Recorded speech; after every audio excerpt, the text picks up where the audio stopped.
The truth about Elvis Presley is eventually revealed by Eddie Rabbitt. Born Edward Thomas Rabbitt in Brooklyn, New York, on November 27, 1941, Eddie Rabbitt grew up in East Orange, New Jersey. Rabbitt had modest beginnings. His mother was of Eastern European ancestry, while his father, an Irish-American, was a proficient oil refinery worker who also played the accordion and violin. Eddie's passion with rhythm and lyrics, as well as his father's traditional Irish songs, introduced him to the power of music from a young age. By the age of 12, he started playing the guitar. Additionally, he was already writing his own songs and playing in local bars as a youngster. Despite dropping out of high school, Rabbitt was anything but inattentive. He worked at a number of odd jobs to make ends meet while attending night classes and earning his diploma, all the while assiduously studying music. He took a risky but ultimately successful leap of faith when he relocated to Nashville in the middle of the 1960s in order to enter the core of the country music business.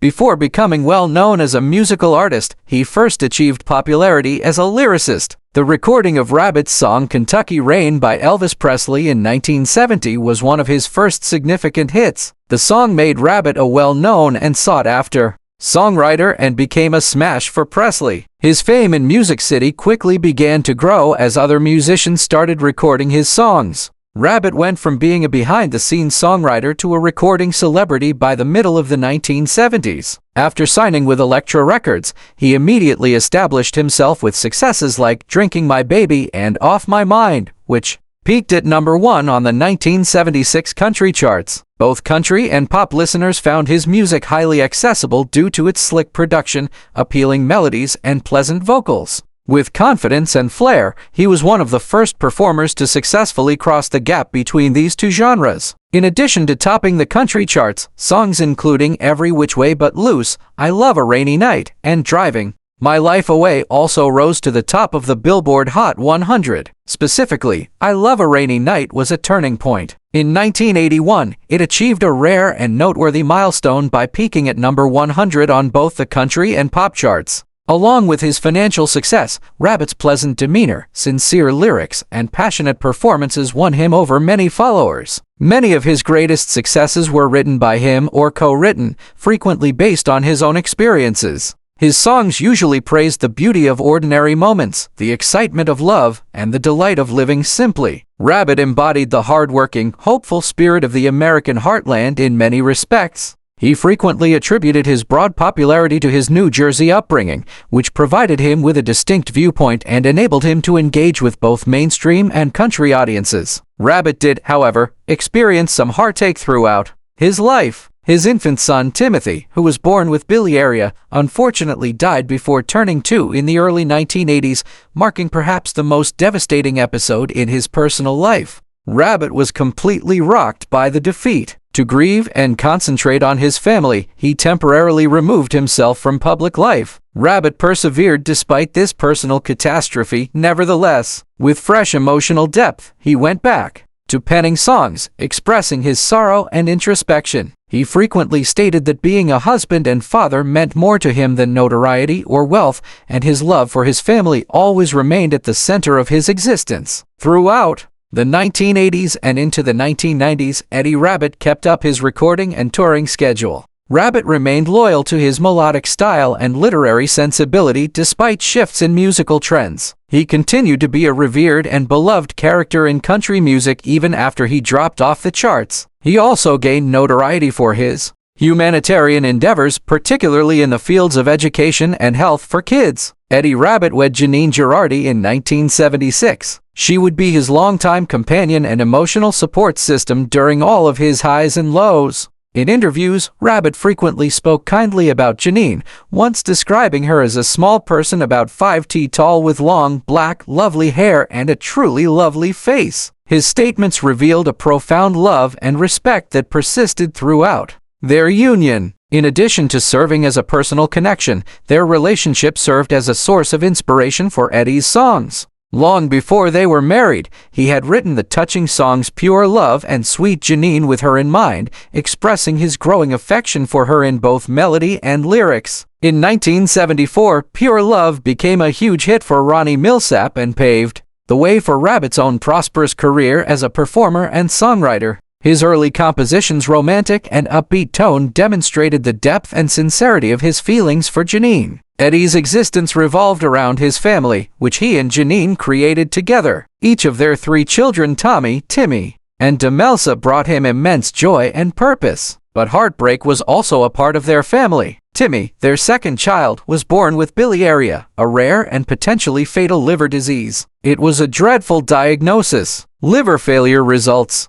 from biliaria, a disorder in which the bile ducts are either missing or clogged, preventing bile from leaving the liver. Despite the greatest efforts of medical specialists, a liver transplant was necessary for Timmy to survive, and he had one in 1985. Timmy tragically died soon after the transplant because it was ineffective, both emotionally and spiritually. Rabbitt was devastated by the death of his son. He was a loving father who was deeply saddened by Tommy's passing. Following this catastrophe, he took the tough choice to temporarily abandon his country music career. "I didn't want to be out of the music business, but where I was more essential," he subsequently said when explaining this pause. His strong devotion to his family and his desire to grieve and recover away from the demands of public life were both encapsulated in these statements. Rabbitt put his wife and kids' needs first at this time, drawing strength and comfort from their unobtrusive support rather than attention. Tommy, the Rabbitt family's 3rd child, was born in 1986. His arrival was a blessing that helped the family regain their sense of joy during a period of emotional healing. Even though they were always grieving over Timmy's passing, Eddie found fresh happiness, optimism, and purpose after Tommy arrived. Janine remained his companion and his family remained his haven despite all of life's ups and downs. A distinguishing feature of Eddie Rabbitt's life, his commitment to his wife and kids created the man behind the stardom and inspired his songs. Before becoming a household name in his own right, Eddie Rabbitt, the smooth-voiced country pop singer-songwriter who gained popularity in the 1970s and 1980 seconds, mostly attributed his early success to his behind-the-scenes songwriting skills. The chance to compose a song for Elvis Presley, the rock and roll king, was one of the most significant turning points in his early career. Rabbitt was quiet and humble about the extent of his relationship with Elvis for many years, frequently dismissing compliments or downplaying the importance of their relationship. However, Rabbitt eventually opened up and shared the unvarnished truth about what working with Elvis meant to him as an artist and a person in a rare and intensely personal interview later in life. In the late 1960s, Rabbitt penned Kentucky Rain, a dramatic, atmospheric song filled with evocative imagery and eerie feeling. Co-written with Dick Herd, the song became an immediate smash for Rabbitt, who was still putting a lot of effort into making a name for himself in Nashville's cutthroat songwriting industry when it reached Elvis, who recorded it in 1969 and released it in 1970. Kentucky Rain's success was a significant innovation. However, the public was unaware of how significantly Elvis's recording of the song had impacted his feeling of self-worth and professional path, as Rabbitt would later disclose.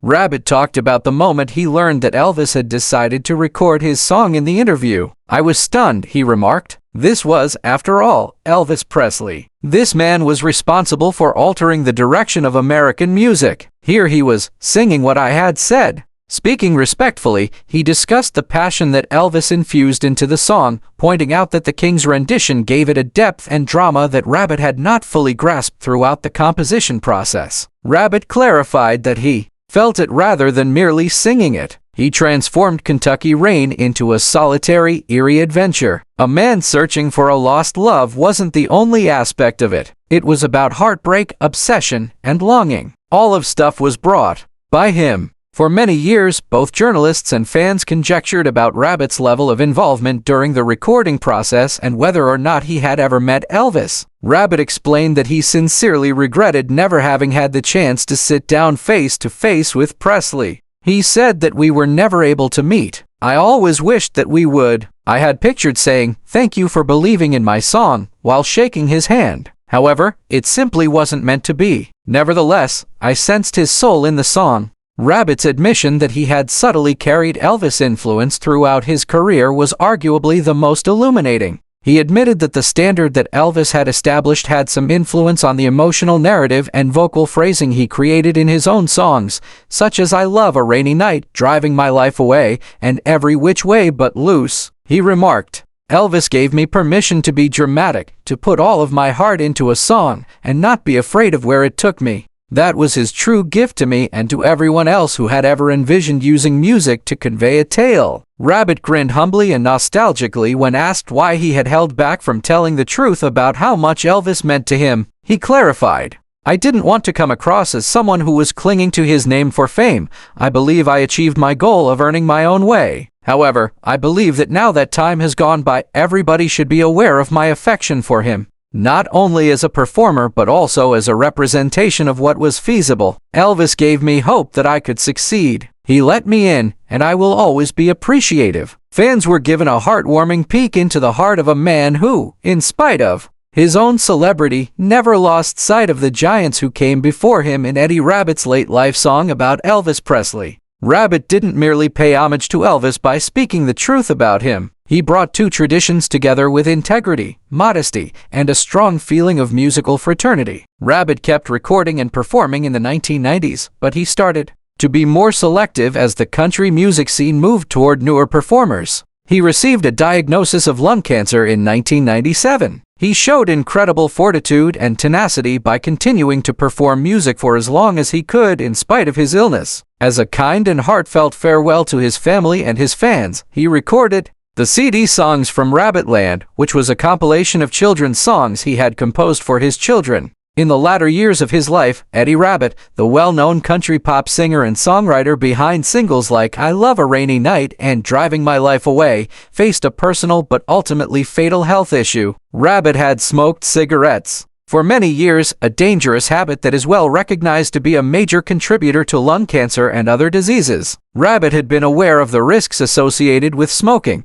but like many others in his generation, the habit had taken root before the full extent of its long-term effects were recognized. His destiny will ultimately be tragically influenced by his personal battle with tobacco. Rabbitt was given the sobering news that he had lung cancer in March 1997. Since he had kept the sickness mostly a secret, this announcement shocked not only his fans but also many of his closest friends and family. In an attempt to prevent the disease from spreading, Rabbitt started an intensive treatment plan that included surgery to remove a portion of his lung and radiation therapy to reduce the tumors. Even while there were brief moments of hope during his therapy, the sickness finally proved to be too advanced, and the operations were exhausting. Rabbitt showed incredible fortitude during his fight, deciding not to draw attention to his illness. Even as his health deteriorated, his stoic manner and unwavering optimism were evident to everyone who interacted with him. At the age of 56, Eddie Rabbitt died on May 7, 1998, in Nashville, Tennessee,